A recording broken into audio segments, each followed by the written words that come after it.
सुधे भक्तजनों एवं भक्तिमयी माताओं, अब हम लोग भावपूर्वक वहाँ चलते हैं जहाँ भगवान श्री राघवेंद्र सरकार संगबेरपुर में गंगा जी के तट पर खड़े हैं। गोस्वामी तुलसीदास जी के इस केवट प्रसंग में भगवान श्री राम संगमेरपुर में गंगा जी के तट पर खड़े हैं। दृश्य बड़ा मनोहर है। भगवान श्री राम के साथ में विदेह नंदिनी सी सीता जी हैं, लक्ष्मण जी हैं और संगबेरपुर के राजा निषाद राज कुहू हैं। ऐसा अनुपम दृश्य, गंगा जी प्रवाहित हो रही हैं और भगवान श्री राम थोड़ा अनमने से हैं, क्योंकि बरबस राम सुमंत पठाए। सुमंत जी भगवान राम को साथ में वापस लेकर जाना चाहते थे। ऐसी ही आज्ञा सुमंत को चक्रवर्ती श्री दशरथ जी ने दिया था कि बन दिखाई सुरसरी अनवाई, आन्यो बेग फेरी दो भाई। मित्र सुमंत दोनों भाइयों को और मेरी बहू सीता को बन दिखलाकर और गंगा जी का स्नान कराकर 4 दिन में अवधपुर में वापस ला लेना। और सुमंत जी जब भगवान श्री राम से रहित रथ को हाँकते हैं तो रथ हाँक्यो है राम तन, हेरि हेरि हिहनाए, देख निषाद विषाद बस धुनहि शीस पछताए। भगवान श्री राम ने देखा कि मेरे रथ के घोड़े जो हैं वो हिहिना रहे हैं। हमको देखकर भगवान राम बहुत विषाद में आ गए। लेकिन सत्य की मर्यादा है और उस मर्यादा का पालन करते हुए भगवान श्री राघवेंद्र सरकार बरबस राम सुमंत पठाए, सुरसर तीर आप तब आए। भगवान श्री राम गंगा जी के तट पर आ गए और गंगा जी को पार करने के लिए उस स्थान पर पहुँचे जहाँ पर गंगा जी के तट से 20 कदम पर गंगा जी के अंदर एक नाव है, उसमें एक नाविक बैठा हुआ है। भगवान श्री राम ने उस नाविक को देखा और नाविक भी ऐसा है कि उसको मालूम है कि परमात्मा श्री राम आए हुए हैं, लेकिन न वो उठकर खड़ा होता है और न भगवान को अभिवादन करता है। भगवान श्री राम ने केवट को बड़े ध्यान से देखा और फिर उसके अंतर्भाव को देखा। केवट जो नाव में बैठा हुआ है उसके अंतर में यही भाव है कि मैं प्रभु श्री राम के चरणों को किसी तरह से पखारूं, क्योंकि रात को जो उपदेश लक्ष्मण जी ने निषाद राज गुह को दिया था वह उपदेश इस केवट ने भी सुना था और भगवान राम के रहस्य को वो समझ गया था। जब लक्ष्मण जी ने उपदेश दिया, सखा परम परमार्थेहु, मनक्रम वचन राम पद नेहु। हे मित्र, जीवन का परम पुरुषार्थ यही है कि मन कर्म और वचन से भगवान श्री राम की चरणों में अनुराग प्राप्त हो जाए। इसलिए भगवान श्री राम के चरणों में इस केवट को अत्यंत अनुराग है, लेकिन इसको ये सूझ नहीं रहा है कि अकस्मात परमात्मा आ गए मेरे तट पर, अब इनके साथ मैं कैसा व्यवहार करूं। इसलिए वह किम कर्तव्य विमूढ़ केवट नाव पर बैठा ही रहा। और भगवान राम ने कहा जब कि भैया मुझे नाव से उस पार जाना है, नाव ले आओ। तो मांगी नाव न केवट आना, और कहा तुम्हार मर्म मैं जाना। केवट ने कहा मैं तुम्हारा मर्म जानता हूं और मैं नाव लेकर नहीं आऊंगा।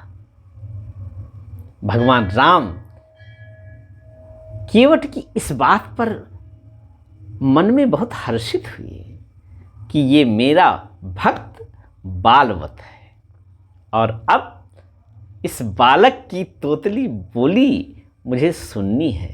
इसलिए भगवान श्री राघवेंद्र सरकार केवट की मनुहार करने लगे कि भैया नाव ले आओ, लेकिन केवट नाव नहीं लाए। और भगवान तो भाव बस्य भगवान सुख निधान करुणा भवन, नमामि भक्त वत्सलम कृपालुशील कोमलम, भजामि ते पदाम्बुजम अकामिनाम स्वधामदम, भजामि भाव वल्लभम कुयोगिनाम सुदुर्लभम। भाव वल्लभ हैं भगवान श्री राघवेंद्र सरकार, इसलिए केवट के भाव को समझकर अब तट पर खड़े होकर मनुहार कर रहे हैं। और केवट से पूछा कि आप मेरे मर्म को जानते हैं, वो बताने की कृपा करें। केवट ने कहा कि चरण कमल रजकह सब कहाई, मानुष कर्ण मूरी कछु आही। आपके चरण कमलों की रज को सब लोग कहते हैं कि उसमें ऐसा प्रभाव है कि वो निर्जीव को सजीव बना देती है। भगवान ने कहा कोई उदाहरण, और केवट ने बैठे बैठे भगवान को उदाहरण भी बताया। छुअत शिला भई नारी सुहाई, पत्थर की शिला पड़ी थी और आपकी चरण का रज का स्पर्श होते ही वो सुंदर ऋषपत्नी बन गई और मुक्त होकर आपके धाम को चली गई। तो मेरी ये नाव काठ की है और पानी में पड़े पड़े और मृदुल हो गई है, इसको तो ऋषपत्नी बनने में देर ही नहीं लगेगी। पाहन तेन काठ कठिनाई, और समस्या इस बात की है प्रभु कि तरन्यू मुनि घरनी हो जाई, बाट परे मोरी नाव उड़ाई। कारण यह प्रतिपालो सब परिवारों, नहीं जानो कछु और कबारू। इसी से मैं अपने घर का भरण पोषण करता हूँ, अपने परिवार का पेट पोषण करता हूँ, और कुछ मुझे आता नहीं। भगवान ने कहा फिर पार जाने का कोई उपाय तो होगा आपके पास? बोले हाँ, उपाय है प्रभु। जो प्रभु पार अवसि गा चाहु, मोहि पद पदुम पखारन काहू। हे प्रभु, अगर आप पार जाना ही चाहते हैं तो मुझे अपने चरण कमल पखारने के लिए कहो। भगवान श्री राम बड़े आनंद में हैं कि मेरे अबोध भक्त, इनमें कितना प्रेम भरा हुआ है, मेरे चरणों के प्रति कितना अनुराग है, ये समझकर भगवान राम मन में प्रसन्न है। उनको कोई कष्ट नहीं है कि मैं परमात्मा हूँ, मैं ऐश्वर्य संपन्न हूँ, क्योंकि भगवान भक्त के भाव का ग्रहण करते हैं।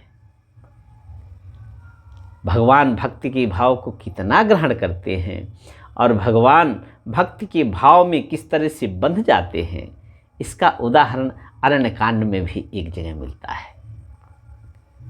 जब मारीच रावण के उकसाने पर, रावण के आदेश पर कपट मृग बने, तो मारीच के मन में अत्यंत हर्ष है और भगवान राम के प्रति अत्यंत प्रेम है। गोस्वामी जी लिखते हैं, मन अति हर्ष जनावन तेहि। रावण को पता न चल जाए, इसलिए बाहर से प्रसन्नता नहीं प्रकट कर रहे हैं मारीच जी, अंदर से लेकिन मन में अत्यंत हर्ष है। किस बात का हर्ष है? आज देखी हूँ परम स्नेही।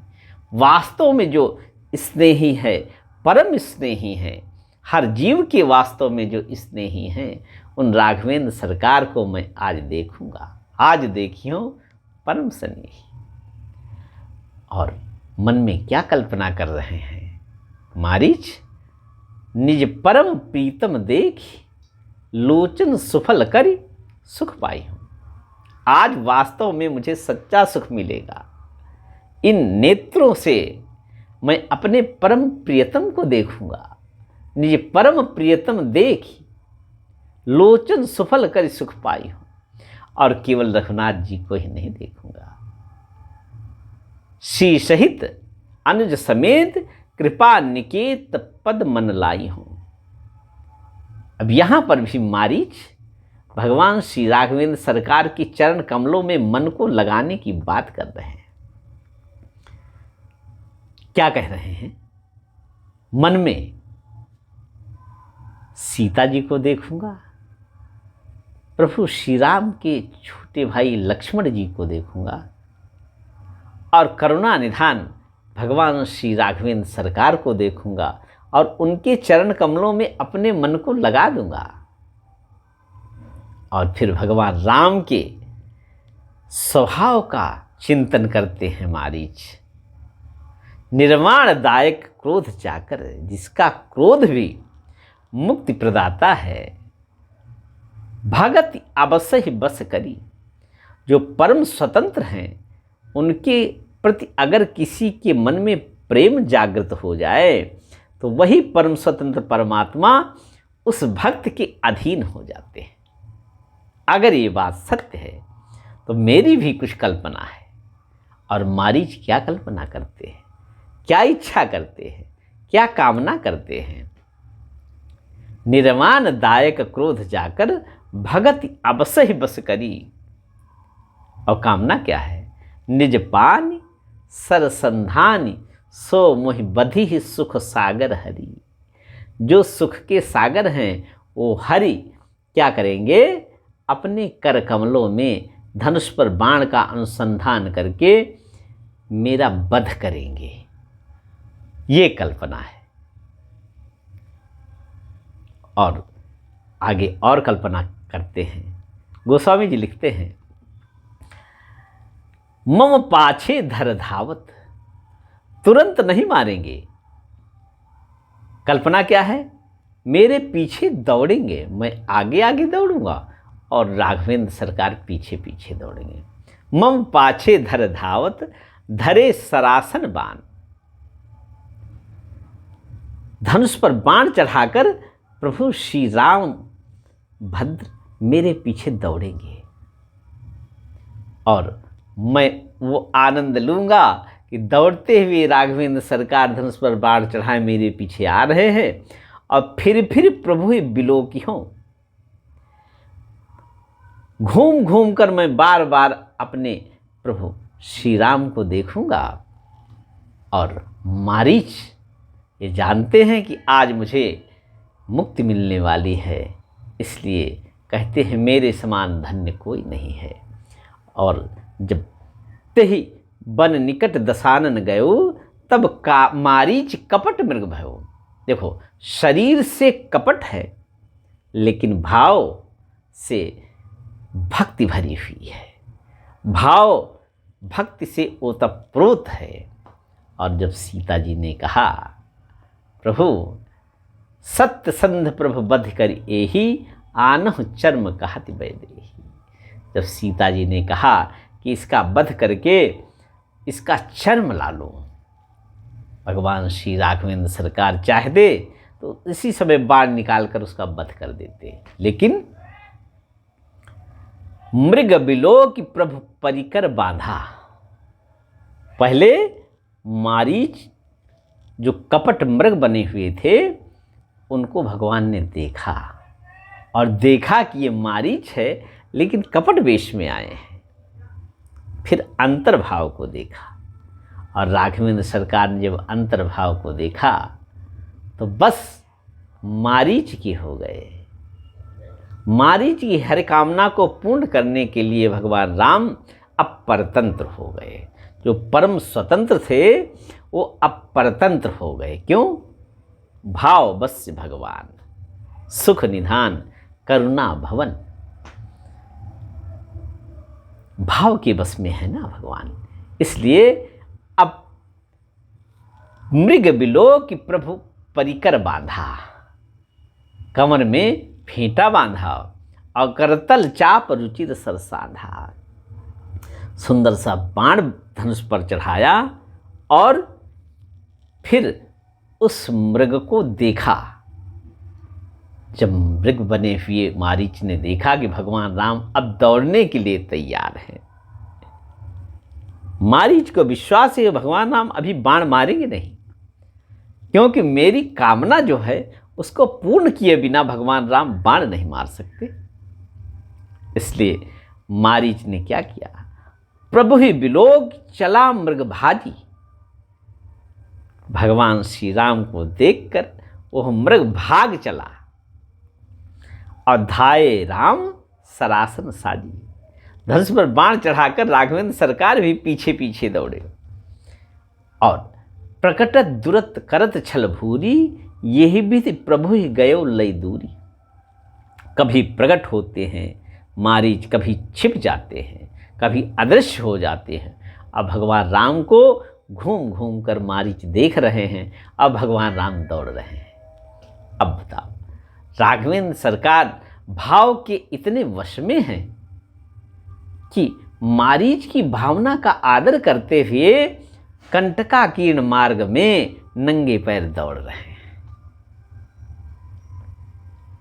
तब तक राम कठिन सर मारा, पर्यो धरन करी घोर चिकारा। जिघाड़ते हुए पुकार करते हुए धरती पर मारीच गिर गए और लक्ष्मण का प्रथम नाम लिया, फिर मन में भगवान राम का नाम लिया। और गोस्वामी जी लिखते हैं, प्राण तजत प्रगटिस निज देही। जब प्राण छूटने लगे मारीच के, तो उन्होंने सारा कपट त्याग दिया। मन में तो कपट नहीं था, लेकिन शरीर से कपट था और वो उनकी मजबूरी थी, क्योंकि रावण उनको मार देता। इसलिए इस शुभ अवसर को हाथ से जाने नहीं देना चाहते थे मारीच, इसलिए उन्होंने कपट मृग बनना स्वीकार किया। प्राण तजत प्रगटिस निज देहा, सुमिर श्री राम समेत स्नेहा। स्नेह के साथ भगवान राम का स्मरण किया और भगवान राम ने विपुल सुमन सुर बरसहि, गावहि प्रभु गुण गाथ। निज पद दीन असुर कहूँ, दीन बंधु रघुनाथ। दीन बंधु जो हैं, ऐसे राघवेंद्र सरकार ने असुर को अपना पद दे दिया, साकेत धाम भेज दिया। ऐसे कृपाल भगवान राम भाव के बस में हैं। इसीलिए इस केवट प्रसंग में केवट की मनुहार कर रहे हैं। और केवट कहते हैं कि अगर आपको पार जाना हो तो मुझसे अपने चरण कमल धुलवा लो। और अनुबंध ये लगाते हैं कि मैं चरण कमल तभी धोऊंगा जब आप अपने श्रीमुख से कहेंगे कि केवट भैया आओ मेरे चरण कमल पखारो। भगवान राम जब कुछ नहीं बोले, मुस्कराते रहे, तब केवट ने कहा, पद कमल धोई चढ़ाई नाव, न नाथ उतराई जहाँ। कुछ संतों का भाव यहाँ पर भिन्न है। शाब्दिक अर्थ तो ये है कि भगवान राम से केवट कहता है कि आपके चरण कमलों को धो लूँगा और नाव पर बिठा लूँगा और पार करने के बाद में पारिश्रमिक नहीं लूँगा। लेकिन कुछ संतों का भाव ये है कि भगवान श्री राम ने जब कुछ नहीं कहा तो केवट ने कहा, प्रभु आप भक्तों के वश में हैं, इसलिए मैं आपके चरण धो लूँगा। अगर प्रेम से पखराओगे नहीं तो मैं धो लूँगा। अर्थात पखारने का तात्पर्य है कि जो पैर धुलवा रहा है वो भी बड़े आनंद में है और श्रेष्ठ है, और जो चरण पखार रहा है वो भी बड़े आनंद में है और आराम से चरण धो रहा है। इसे कहते हैं पखारना। लेकिन केवट क्या कहते हैं, पद कमल धोई। संतों का भाव है कि पद कमल धोई। केवट ने कहा कि आप अगर नहीं कहोगे तो मैं आपके चरण कमलों को धो लूँगा और फिर नाव में बैठा लूँ। लेकिन न नाथ उतराई चाहो, अगर मैं बिना आपके कहे चरण धोऊंगा और नाव में बैठाऊंगा तो ननाथ उतराई जहां, फिर 14 वर्ष के लिए आपको नाव पर ही रहना पड़ेगा। मैं आपको उतारना पसंद नहीं करूंगा। लेकिन शाब्दिक अर्थ ये है कि केवट ने कहा, प्रभु आपके चरण कमलों को पखारने के बाद मैं पारिश्रमिक में उतराई में कुछ भी नहीं लूंगा। अब भगवान राम फिर भी कुछ नहीं बोले। तो भगवान राम से केवट ने अब अटपटी बात कही। केवट ने कहा, महिराम रावरी आन। राम, आपकी सौगंध पूर्वक कहता हूं मैं ये बात कि मैं उतराई में कुछ भी नहीं लूंगा। एक तो केवट कह रहा है कि मैं गंगा के बीच में बैठकर ये बात कह रहा हूं, इसलिए गंगा जी के बीच में कही गई बात को शपथ ही मानना चाहिए। लेकिन मैं अब आपकी शपथ लेकर कहता हूं कि मैं कुछ उतराई में नहीं लूंगा। भगवान राम जब फिर भी कुछ नहीं बोले तो केवट ने कहा, सत्यसंध जिस तरह से दशरथ जी जिनको सत्य प्रिय है और अपने प्राणों को भी सत्य से न्यून समझते हैं, तन परिहर्यो प्रेम पनु लागी। भगवान राम को त्याग दिया लेकिन सत्य को नहीं त्यागा। ऐसे दशरथ की मैं सौगंध लेकर कहता हूं कि मैं उस पार जाकर उतराई में कुछ भी नहीं लूंगा। केवट की यह बात सुनकर लक्ष्मण जी को क्रोध आया, आवेश आया कि भगवान श्री राघवेंद्र सरकार को श्री भी नहीं लगा रहे हैं, जी भी नहीं लगा रहे हैं, और मेरे पिता श्री चक्रवर्ती जी को तो सीधा नाम लेकर पुकार रहे हैं। दशरथ शपथ सब साथ जी कहाँ। लक्ष्मण जी को यह अच्छा नहीं लगा और लक्ष्मण जी ने अपने धनुष और बाण की ओर देखा और भूमि लक्ष्मण जी की तन गई। तब केवट ने कहा, बरतीर मारे लखन पे जब लग्न पाए पखारी हूं। लक्ष्मण जी मुझे तीर मार दें, मैं मरना पसंद करूंगा, लेकिन चरणों को पखारने के बदले मेरे प्राण चले जाएं मुझे स्वीकार है। कहने का तात्पर्य सीधा ये है कि केवट को अपने प्राणों से भी प्रिय भगवान रघुनाथ जी के चरण कमल लग रहे हैं। केवट प्राण देने को तैयार है, लेकिन किसी भी कीमत में चरण कमलों को पखारने की हठ नहीं छोड़ रहे हैं। इसलिए कहते हैं, बरतीर मारे लखन पै जब लग्न पाए पखारी हों, तब लग्न तुलसीदास नाथ कृपालु पार उतारी हों। हे तुलसीदास के नाथ, हे कृपालु, तब तक मैं पार नहीं उतारूंगा। अब यहां पर संतों का एक भाव और है।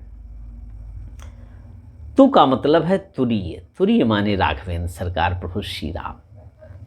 अल्लाह का अर्थ है लक्ष्मण, अस्सी का अर्थ है सीता। तुलसी का मतलब हुआ भगवान श्री राम, लक्ष्मण और सीता, तीनों लोगों को मैं पार नहीं उतारूंगा। या एक भाव और है संतों का, तुलसी दास नाथ कृपालु। यहां पर तबलग्न तुलसीदास नाथ कृपालु पार उतारी हो, अगर इसका विश्लेषण संतों के भाव में किया जाए तो केवट कह रहे हैं तुलसी को भी पार नहीं उतारूंगा, अर्थात भक्तिमती सीता जी को भी पार नहीं उतारूंगा, और दास को भी पार नहीं उतारूंगा, अर्थात आपके दास लक्ष्मण को भी पार नहीं उतारूंगा, और नाथ कृपालु, हे रघुनाथ जी, हे कृपालु, आपको भी पार नहीं उतारूंगा। तबलग्न तुलसी दास नाथ कृपालु पार उतारी हो, अर्थात लक्ष्मण जी, श्री सीता जी और राघवेंद्र सरकार, आप स्वयं, तीनों लोगों को मैं पार नहीं उतारने वाला। सुन केवट के बैन प्रेम लपेटे अटपटे। ये हठीले अटपटे प्रेम से भरे हुए वचन सुनकर भगवान श्री रामभद्र हंसे। अभी थोड़ी देर पहले जब सुमंत जी को विदा कर रहे थे और घोड़ों की हिहिनाहट और विरह दशा देखा था, तब भगवान राम व्याकुल हो गए थे। उनके मृदुल सामने सलोने कपोलों पर विरह की अश्रु की धाराएं बही थी, उनके निशान अभी भी बने हुए थे। और भगवान श्री राम को प्रसन्न कर दिया केवट ने अपने भक्तिमय हठीले स्वभाव से। और भगवान राम पहले मुस्करा रहे थे और फिर हंसी नहीं रोक पाए, और भगवान राम हंसने लगे। सुन केवट के बैन प्रेम लपेटे अटपटे, बिहसे करुणा ऐन चितई जानकी लखन तन। लक्ष्मण जी की ओर देखा और जानकी जी की ओर देखा और भगवान राम हंसे। क्यों हंसे? जानकी जी की तरफ देखकर भगवान राम क्यों हंसे? इसका एक भाव ये है कि सीता जी को देखा और भगवान राम हंसने लगे। कारण भगवान राम मानो सीता जी से कह रहे हैं कि देख रहे हो इस भक्त को, ये नाव में चढ़ाने के लिए इतना डर रहा है कि मेरी नाव कहीं तर न जाए। और सीता, तुम्हारी भी यही दशा थी जनकपुर में। बार बार तुम्हारी सखियां कहती हैं थी, सखी कहाँ ही प्रभु पद गह सीता। जब तुम्हारी सखियां कहती थी कि अब जयमाल डाल दिया, अब सीते मेरी सखी भगवान की चरण कमलों का स्पर्श करो। सखी कहाँ ही प्रभु पद गह सीता, करत न चरण परस अतिभीता। अत्यंत भयभीत होकर तुम भी मेरे चरण कमलों का स्पर्श नहीं कर रही थी।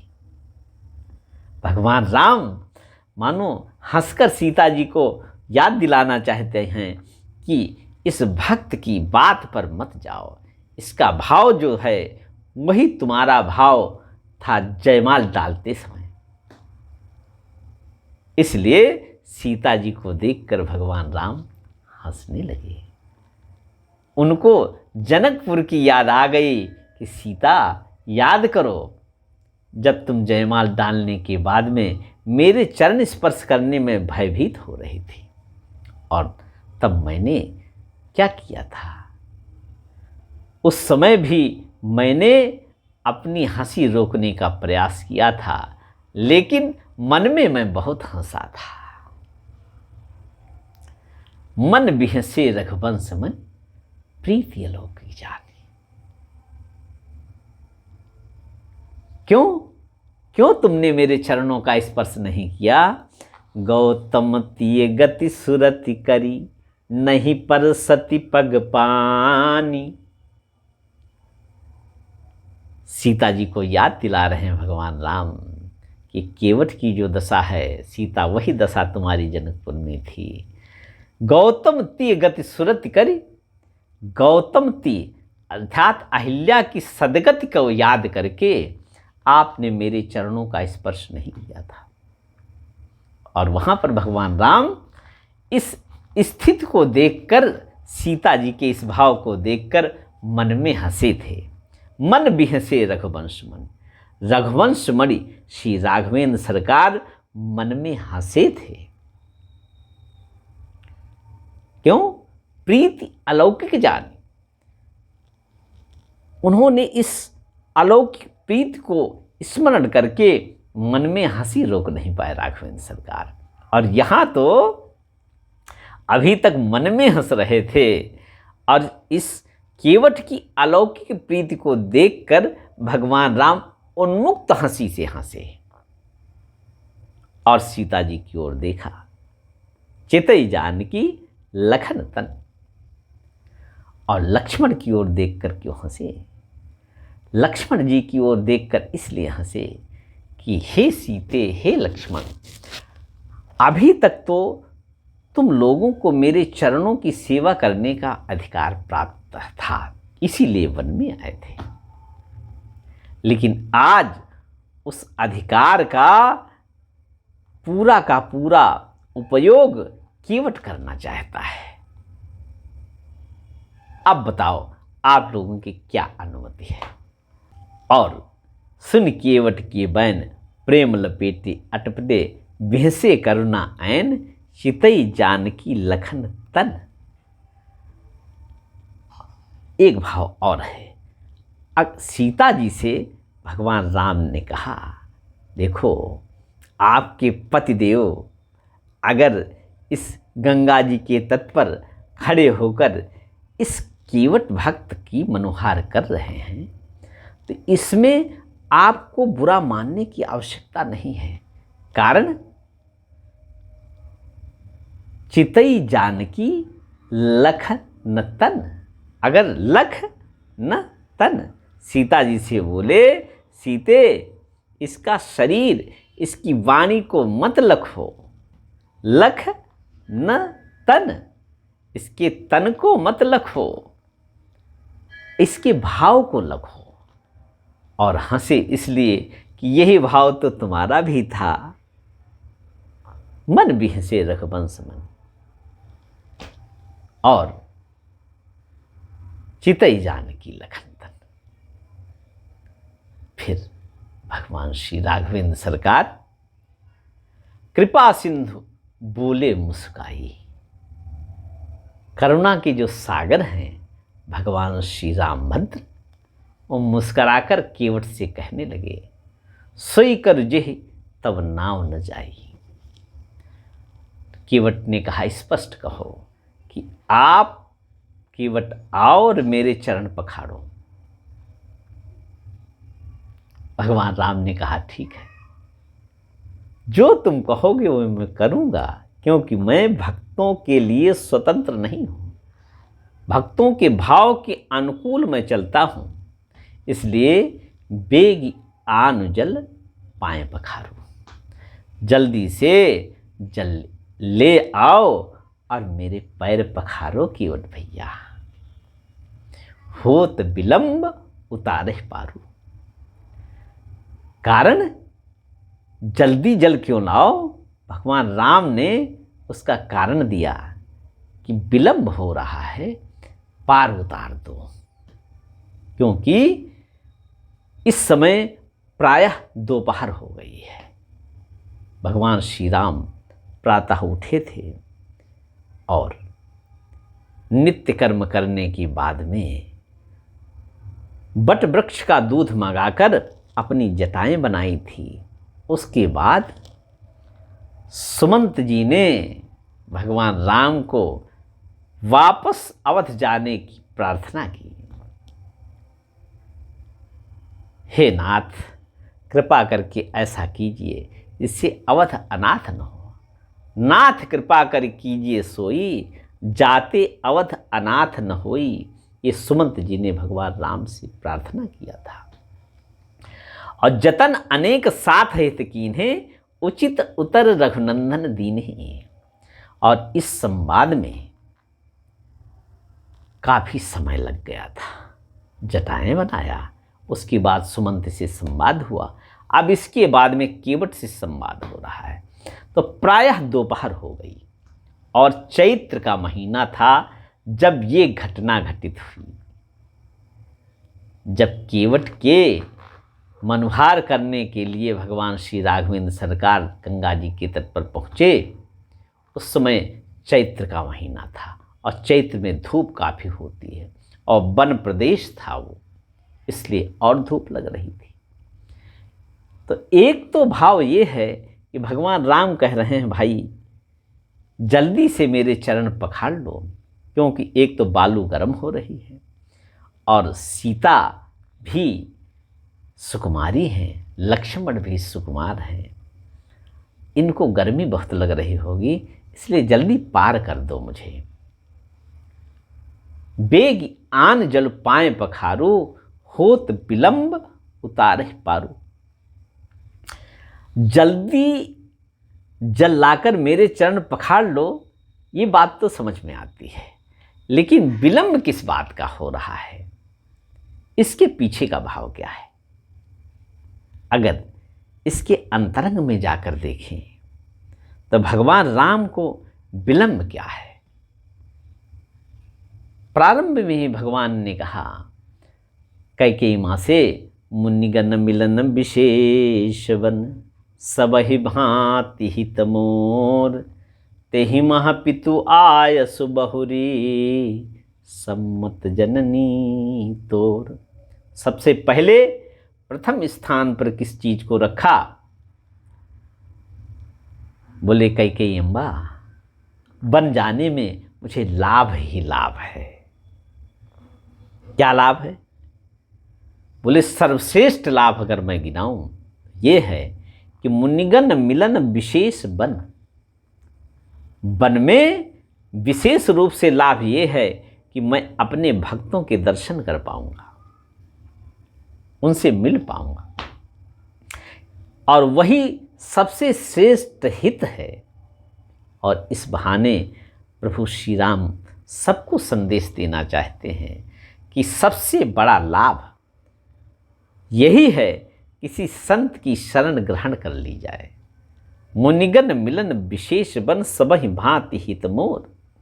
सब प्रकार से जीव का हित तो तभी हो सकता है जब कोई संत कृपा करने लगे।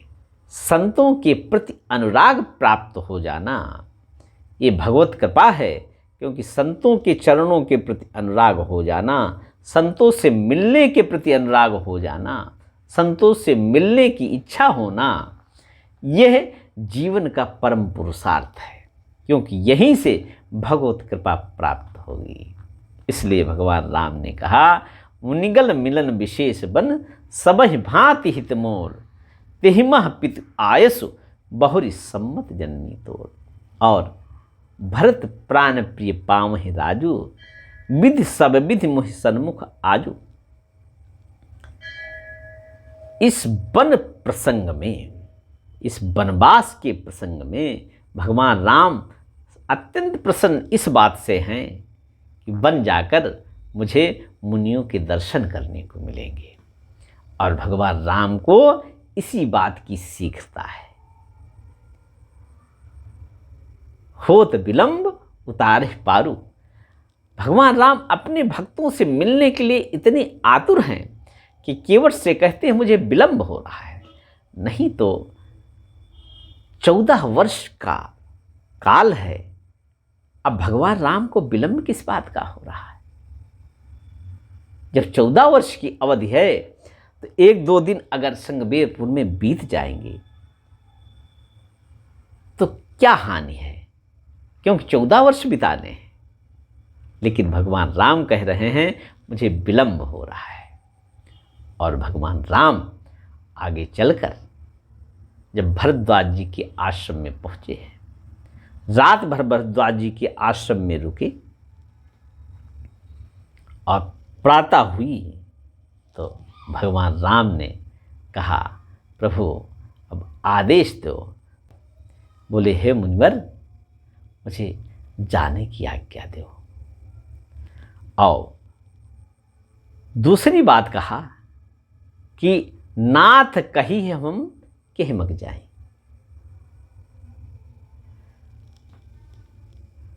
हे नाथ, हे मुनिश्रेष्ठ, तब रघुनाथ कहो मुनि पाही। हे मुनिश्रेष्ठ, हमें बताओ मैं किस मार्ग से जाऊं। अब ये प्रश्न भगवान का करना कि मैं किस मार्ग से जाऊं और ये न बताना कि कहाँ जाना है, ये बहुत अद्भुत बात है।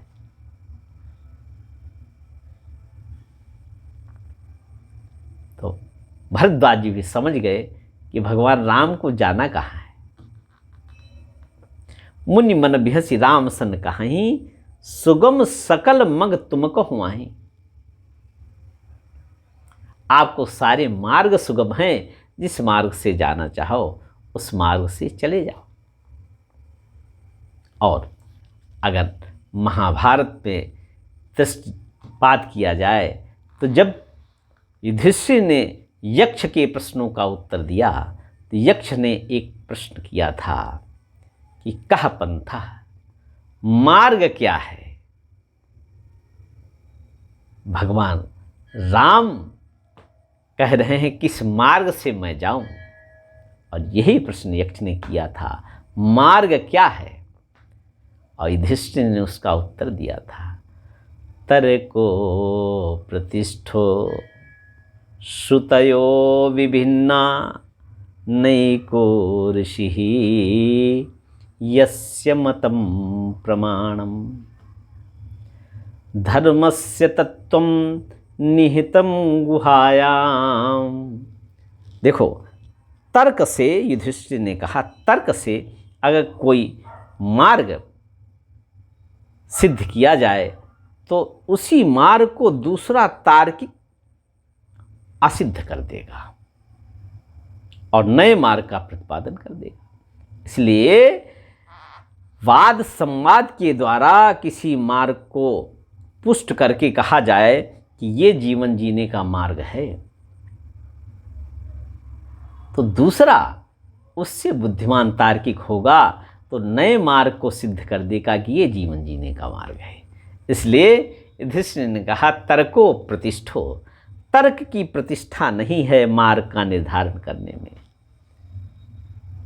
तो यक्ष ने कहा, फिर मार्ग क्या है। वेद मार्ग, वैदिक मार्ग है। बोले नहीं, श्रुतयो विभिन्ना, वेद में भी विभिन्न मार्ग बताए गए हैं जिनसे जीव अपना परम पुरुषार्थ प्राप्त कर सकता है। लेकिन वेद को पढ़ने के बाद, शास्त्रों को पढ़ने के बाद में मार्ग का निर्धारण करना बड़ा कठिन है, क्योंकि एक जगह एक मार्ग से परम श्रेय की प्राप्ति की बात लिखी है, दूसरी जगह दूसरे मार्ग से परम श्रेय को प्राप्त करने की बात लिखी है। इसलिए श्रुतयो विभिन्ना, इसलिए श्रुति के एक मार्ग को हम ये नहीं कह सकते हैं कि वस्तुतः यही मार्ग है, क्योंकि वो विभिन्न मतों का प्रतिपादन करती हैं। तब यक्ष ने कहा, फिर संत जो निर्धारण कर दें वो मार्ग श्रेष्ठ है। तो बोले, नैको ऋषि यस्य मतम प्रमाणम, एक ऋषि नहीं है, अनेक ऋषि हैं और अनेक ऋषियों ने अपने अपने अनुसार मार्गों का प्रतिपादन किया है, जिससे चलकर जीव परम पुरुषार्थ प्राप्त कर सकता है। लेकिन उन विभिन्न मार्गों में से भी किसी एक मार्ग का चयन करना जीव के लिए बड़ा कठिन है, क्योंकि नैको ऋषि यस्य मतम प्रमाणम। तब यक्ष ने कहा, फिर मार्ग क्या है, किस मार्ग को धारण करे मनुष्य। यक्ष के प्रश्न का युधिष्ठिर ने उत्तर दिया। उन्होंने कहा, धर्मस्य तत्त्वं निहितं गुहायाम, धर्म का तत्व अत्यंत अंदर गुहा में समाधिष्ठ है, अर्थात उसको पाना बड़ा कठिन है, उस मार्ग को ढूंढना बड़ा कठिन है। तब यक्ष ने कहा, फिर क्या कोई मार्ग नहीं है। बोले, मार्ग है, महाजनों एन गता सपंथा, एक महापुरुष को पकड़ लिया जाए जिसने अपने मार्ग को सिद्ध कर लिया और परम शिखर पर पहुंचकर बैठा हुआ, ऐसे महापुरुष के चरण पकड़ लिए जाएं और बस उसी को अपना मार्ग मान लिया जाए, वही उस जीव के लिए मार्ग है।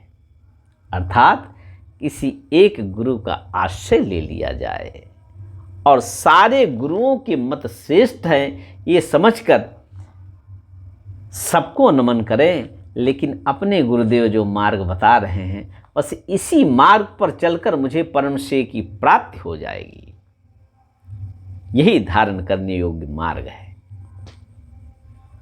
और भगवान श्री राघवेंद्र सरकार भरद्वाज जी से पूछ रहे हैं कि मैं किस मार्ग से जाऊं। भरद्वाज जी ने कहा, आपके लिए सभी मार्ग सुगम है, जिस मार्ग से चाहो चले जाओ। भगवान राम ने ये नहीं बताया मुझे जाना कहाँ है, केवल इतना कहा कि किस मार्ग से जाऊं। भरद्वाज जी समझ गए भगवान राम के वन आने का प्रयोजन क्या है, और वह प्रयोजन था मुनिगण मिलन विशेष बन, सबहि भांति हित मोर। मुनियों से मिलने का ही प्रयोजन है मेरा, और इसी में सबका हित होता है।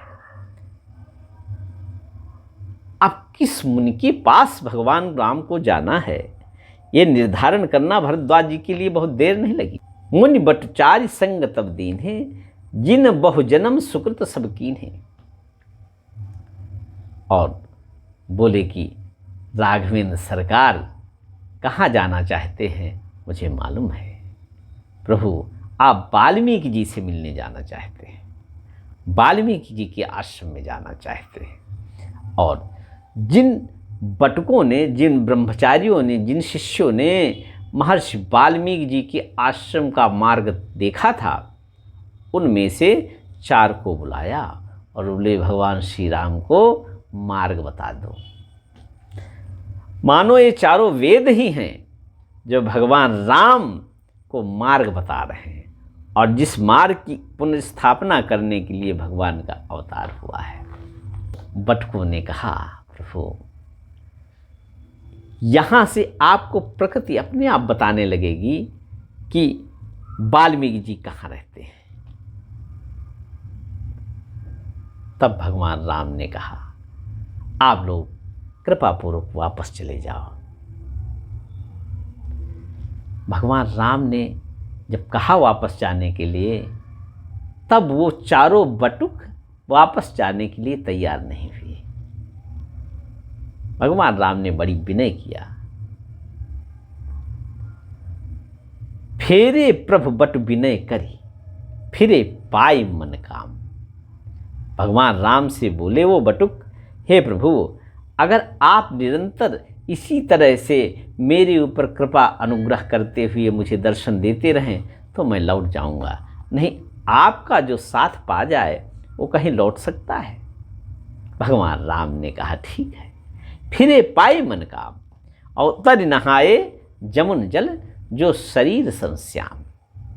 और भगवान राम देखत बन सर शैल सुहाए, वाल्मीकि आश्रम प्रभु आए। भगवान राम ने देखा वाल्मीकि जी का आश्रम अत्यंत मनोरम है। राम दीख मुनि बास सुहावन, सुंदर गिरि कानन जल पावन। सरन सरोज बिटप बन फूले, मुंजत मंजु मधुपरस भूले।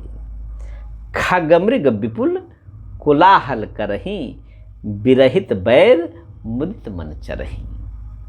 भगवान श्री राम अपने भक्त वाल्मीकि जी की आश्रम को देखा और सुच सुंदर आश्रम निरखी, हर्षे राजीव नयन। अब भगवान राम को हर्ष हो गया। अत्यंत पवित्र आश्रम था वो, और सुंदर था। इसके अंदर का रहस्य देखा जाए, अगर अंतर में जाकर अगर इसका भाव प्रकट करना हो तो यही कहा जाएगा कि जहाँ पर नाम जापक नामनिष्ठ महापुरुष रहता हो, भगवान राम के प्रति जिसके मन में अत्यंत प्रेम हो, वो जहाँ रहेगा वो स्थान अत्यंत पवित्र हो जाएगा और अत्यंत सुंदर हो जाएगा, क्योंकि प्रकृति उसकी पहुनाई करने के लिए प्रस्तुत हो जाएगी। इसलिए वाल्मीकि जी का आश्रम कैसा है? सुचि सुंदर आश्रम, अत्यंत पवित्रता है वहाँ पर और अत्यंत सुंदरता है। यह देखकर राघवेंद्र सरकार हर्षित हो गए और भगवान राम का आना सुनकर वाल्मीकि जी उठे और भगवान राम का स्वागत करने के लिए आ गए। सुच सुंदर आश्रम निरखी, हर्षे राजीव नयन।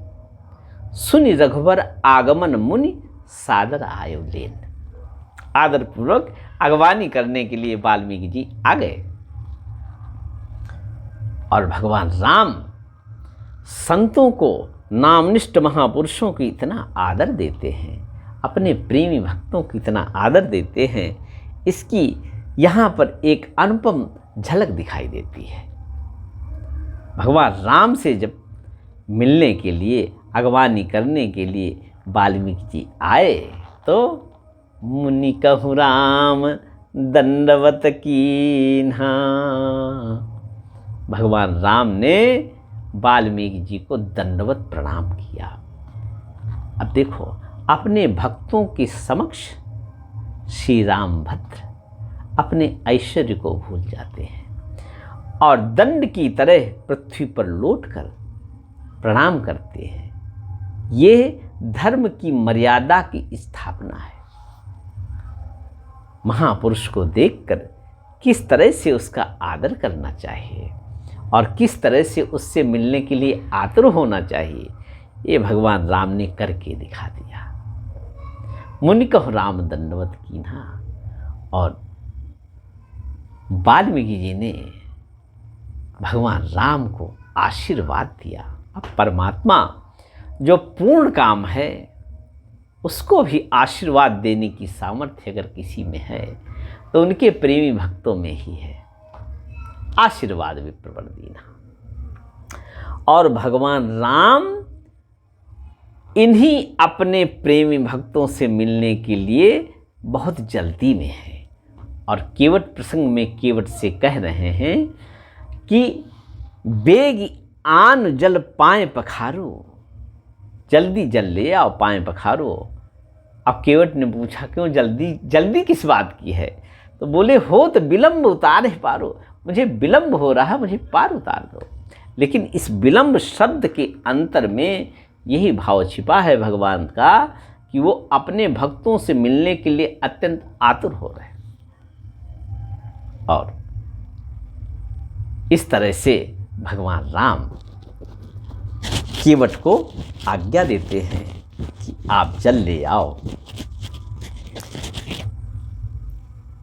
भगवान राम की इस बात को सुनकर देवनदी गंगा आश्चर्य में पड़ गई। उनको आश्चर्य ये हुआ कि भगवान राम प्रभु पद निरख देव सरिहर्षि, सुनि प्रभु वचन मोह मति करसी। भगवान की चरण कमलों को देखा तो देव नदी गंगा जी अत्यंत हर्षित हो गई कि ये मेरे पिता आ गए। बहुत दिनों बाद आज अपने पिता के दर्शन कर रहे हूँ।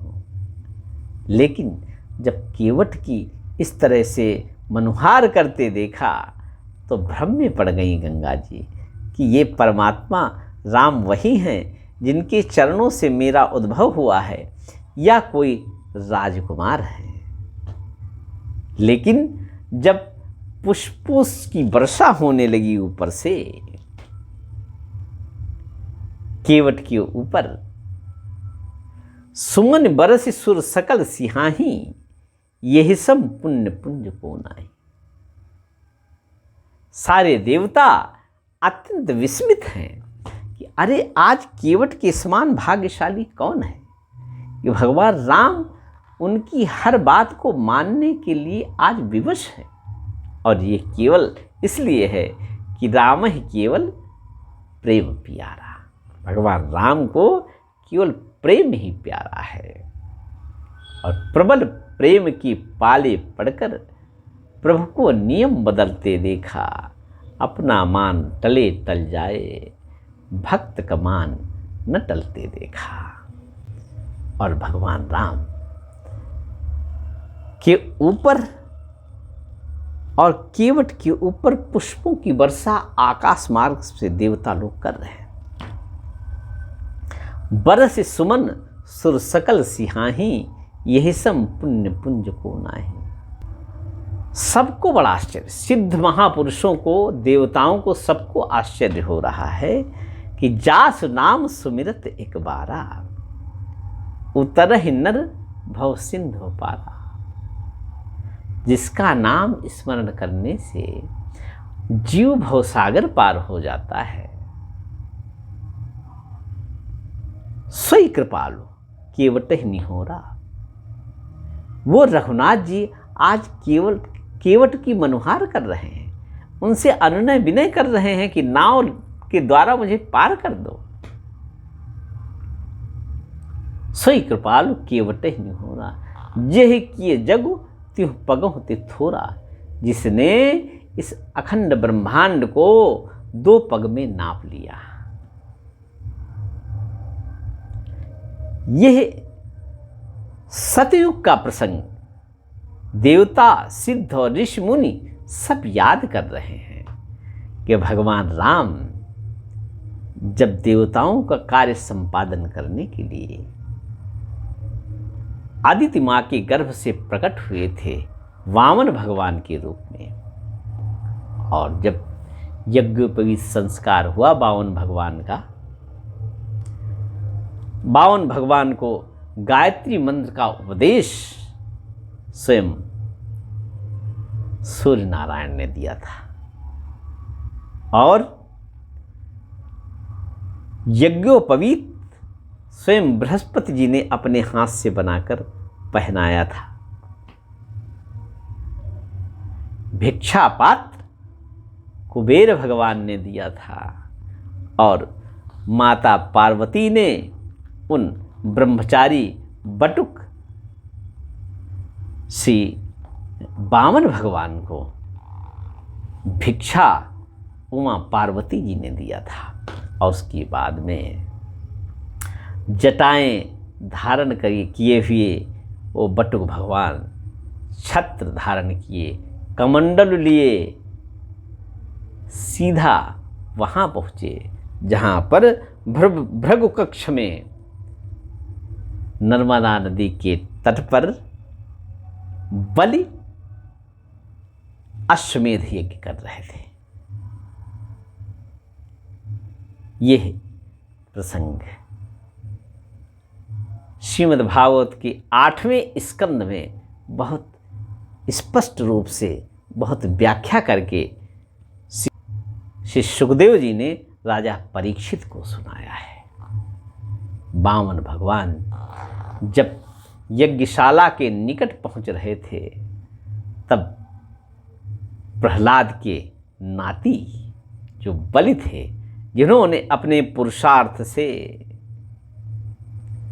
त्रैलोक की विजय कर लिया था और देवराज इंद्र का पद छीन लिया था, केवल एक छत्र सम्राट बन गए थे उस समय राजा बलि।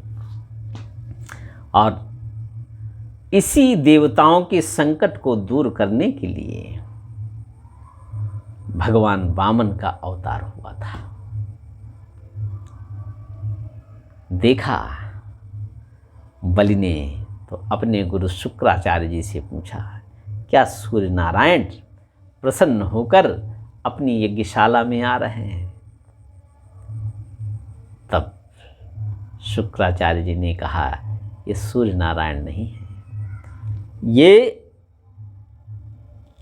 बटुक रूपधारी भगवान विष्णु हैं जो आपकी यज्ञशाला में आ रहे हैं। विष्णु भगवान तो यज्ञ पुरुष हैं।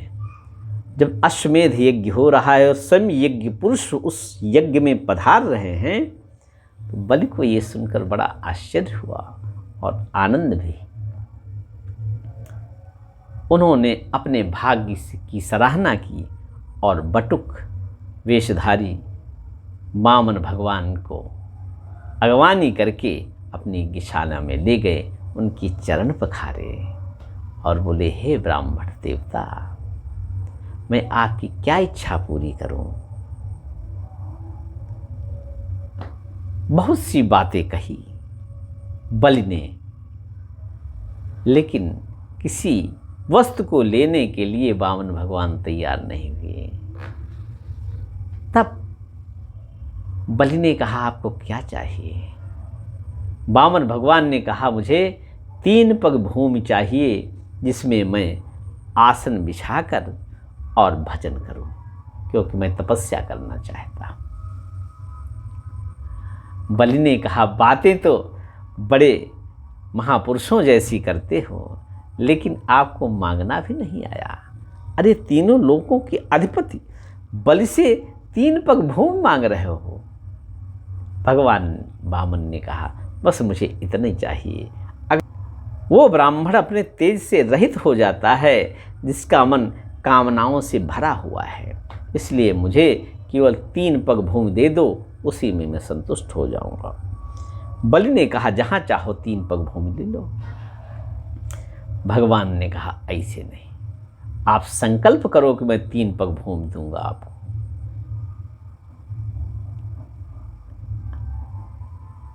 शुक्राचार्य जी ने सतर्क होने के लिए कहा बलि से, और बोले, बलि ये भगवान विष्णु हैं, 3 पग में आपका सर्वस्व छीनने आए हैं और देवताओं का कार्य संपादन करने के लिए आए हैं। बलि ने कहा, गुरुदेव अगर परमात्मा मेरे सामने याचक बनकर आया है तो हमसे बड़ा आज कोई नहीं है, और अब मैं कह चुका हूँ देने के लिए, इसलिए मैं अवश्य दूंगा, चाहे मेरा सर्वस्व छिन जाए। शुक्राचार्य जी क्रोध में आ गए और उन्होंने बलि को शाप दे दिया, बलि तुम जिस दान के अहंकार में फूले हुए हो और गुरु की अवज्ञा कर रहे हो, मैं शाप देता हूँ कि तुम श्रीहीन हो जाओ, राज्य से च्युत हो जाओ।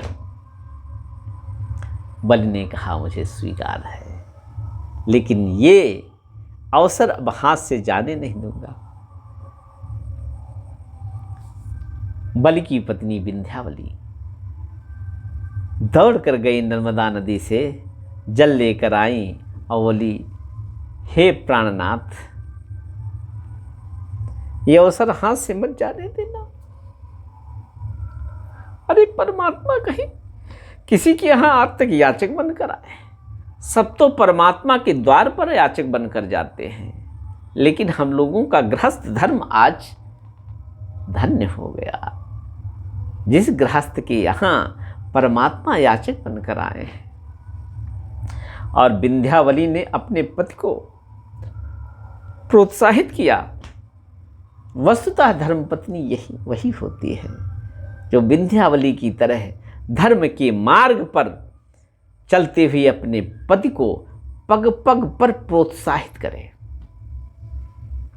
और दोनों पति पत्नी ने मिलकर सोने की परात में फिर वामन भगवान की चरण पखाड़े और संकल्प किया कि मैं 3 पग भूमि दूंगा, लेकिन जल गिराने के समय टोटी में आकर गुरुदेव फिर शुक्राचार्य जी बैठ गए सूक्ष्म रूप धारण करके। वामन भगवान ने कहा, धर्म की कार्य में जो बाधा डाले उसे तो दंडित करना ही चाहिए। और कुछ से वामन भगवान ने उस टोटी में जैसे ही कुछ डाला, उसकी नोक से वामन भगवान की द्वारा डाले गए कुश की नोक से शुक्राचार्य जी की एक आंख जाती रही। इस तरह से वामन भगवान को जब संकल्पित करके बलि ने 3 पग भूमि देने को कहा, तब आश्चर्य हो गया। वो छोटे से वामन भगवान अपना स्वरूप विस्तार करने लगे और एक पग से पूरी धरती नाप ली और दूसरे पग से स्वर्गलोक नाप लिया और उनका पग सत्यलोक में पहुंच गया। उसी समय ब्रह्मा जी ने अपने कमंडल में भगवान के चरण को धोकर रख लिया था, वही देव नदी गंगा बनी। अब यहां पर केवट संवाद में जासु नाम सुमिरत एक बारा, उतरहि नर भव सिंधु अपारा, सोई कृपालु केवट ही निहोरा। वही कृपा निधान केवट का निहोरा कर रहे हैं। केवट से प्रार्थना कर रहे हैं कि मुझे नदी की पार कर दो। यह किए जग तिह पगहुं तिथोरा, जिसने 3 पग से भी कम अखंड ब्रह्मांड को नाप लिया था और अखंड ब्रह्मांड उनके दोनों चरणों में ही नप गया था, वो देव नदी गंगा को पार नहीं कर सकते क्या? आज यही सोचकर देव नदी गंगा मोह में पड़ गई कि कहीं ऐसा न हो कि भगवान राम बिना नाव के पार कर जाए। लेकिन जब पार नहीं किए भगवान राम और केवट से बोले मेरे चरण पखार लो, तो गंगा माता को एक बार संदेह हो गया कि ये भगवान राम है कि नहीं, साधारण राजकुमार तो नहीं। सोई कृपालु केवट नहीं हो रहा, जेह किए जग तिह पगहुं तिथोरा। पद नखस निरख देव सरि हरसी, सुनि प्रभु बचन मोह मति करसी। और केवट ने जैसे भगवान राम की आज्ञा सुनी, केवट राम रजायस पावा, पानी कठौता भर लैयावा। और अति आनंद उमगी अनुरागा, चरण सरोज पखारन लागा। अत्यंत आनंद में आकर चरण कमलों को केवट पखारने लगा। पखारने लगा का मतलब है कि वो उस काम में लग गए, अर्थात बहुत देर तक पखारते रहे चरण कमलों को। इस तरह से इस केवट प्रसंग में भगवान राम ने अपनी कृपालुता का वो दिग्दर्शन कराया है कि मानो संकेत कर रहे हों कि अब हमारी वन यात्रा में मेरा स्वरूप कृपा स्वरूप ही रहेगा। और से कृपा निधान भगवान श्री राघवेंद्र सरकार के चरणों में प्रार्थना करते हुए अब इस केवट प्रसंग को अगली श्रृंखला में लेकर चलेंगे। तब इसके आगे का संवाद प्रारंभ किया जाएगा। तब तक के लिए जय जय सीताराम, जय जय सीताराम, जय जय सीताराम।